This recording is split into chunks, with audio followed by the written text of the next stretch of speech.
month? Guess this is one of them. This one is called For Old Time's Sake. Wolf in the driveway, I remember you. You used to turn pine needles to knot beneath the sable pads of your paws, but now you stand on the poured concrete, hands way down in your jacket pockets. I can almost see your fingernails painting shallow lines into your palms. Your hair is wet from the thunderstorm. Your fur is matted, but your teeth yet glint like calcite in the crimson limestone up East Canyon when the autumn sun hits it just right. You are rocking on the balls of your feet, and I do not know how to say your name, let you back in, for I have misplaced the silver key that opens the door of my trusting. Hey, you say, and shrug slightly, smile soft. I came to give back your heart. I felt the pang of ages past, so that's where it's been all this time. And to think that I had deceived myself into forgetting your nature. To think that I had imagined you as wanting, not a hunter, a predator? Never. Not you. Or maybe it was a text at 3 in the morning, my mother's house, somehow not asleep, in characteristic lowercase letters. I'm sorry, I think that I loved you.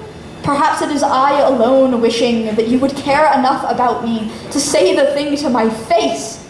That makes me the fool, the coward, the rabbit whose legs you tore off in the woods, left to bleed out rich and red on leaves pressed into the forest floor like smooth river pebbles as you sated yourself on the gamey meat of my wounded and laughed like we were still 17, swaying to your grandparents in the dirge of the summer black heat.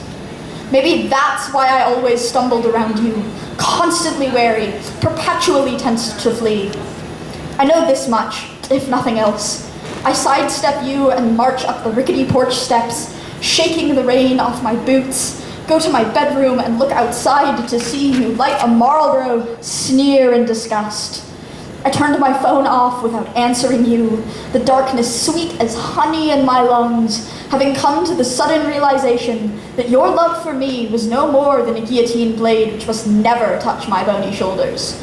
We did not speak to each other again, because you didn't reach out to me, and I knew better than to reach out to you, knowing for what felt like decades the way you tended not to hear me when I spoke.